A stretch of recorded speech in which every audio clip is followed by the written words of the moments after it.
George Farkas. I'm a criminal lawyer, and I've been asked to do something that is normally not something that I do, and that is to tell you how to avoid becoming my client.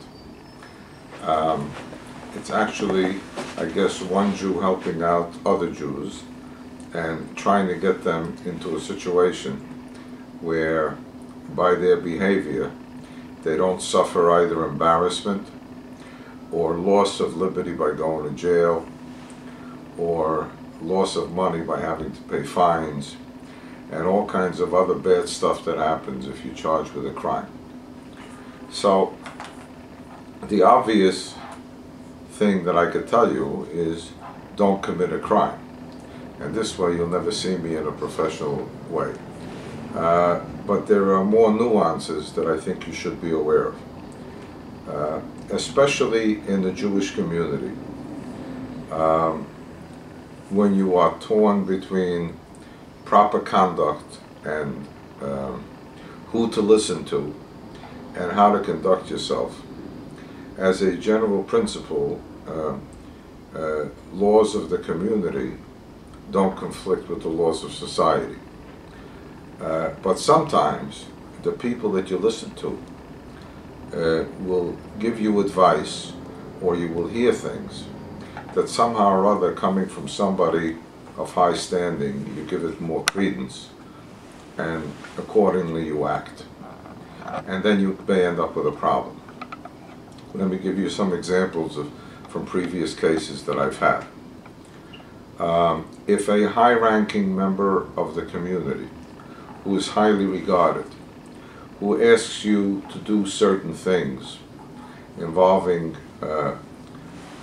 federal programs, city programs, or programs that generate money, and you do certain things by either making certain false registrations or making claims for benefits that you may not be entitled to, simply because it sounds like easy money, my suggestion is you don't do it.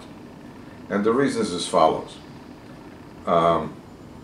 Sooner or later, by and large, these scams that very often happen and have happened in the community catch up with you, and then all of a sudden you're looking at jail time, fines, and it costs you more money between my legal fees and what you owe the courts than if you would have stayed on the straight and narrow. Examples of this would be as follows. A husband and wife have a wonderful marriage, but the wife then reports that the husband has left her with her 10 children, and therefore she needs benefits. Well, that's all well and good until the investigators all of a sudden produce videotapes, much like this, that shows that the husband leaves every morning with his talus bag going to daven, and then he comes back home, and on Friday night he's playing with the children. And when they confront the people with that, they usually confront them with handcuffs. That's just one example of many.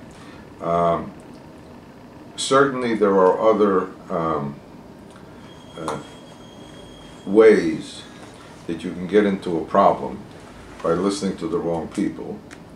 Everybody is fully aware of the sexual abuse cases involving underage people in the community, and it's almost on an epidemic proportion.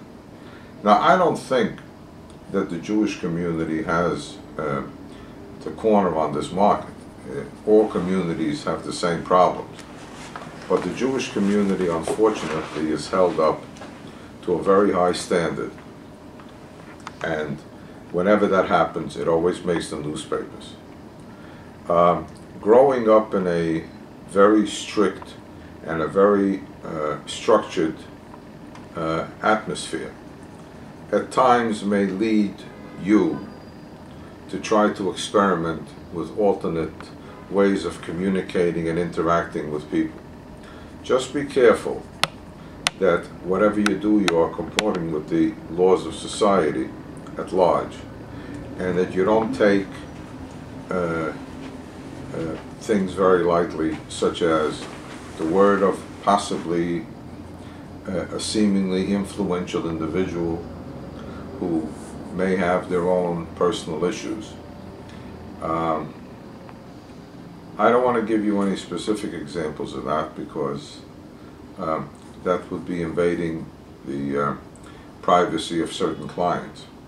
But it is sufficient to say that whatever you do, just fully understand that while rabbis and other community leaders may have the interests of the community at heart and probably yours also, sometimes those interests conflict with the interests of prosecutors and the police.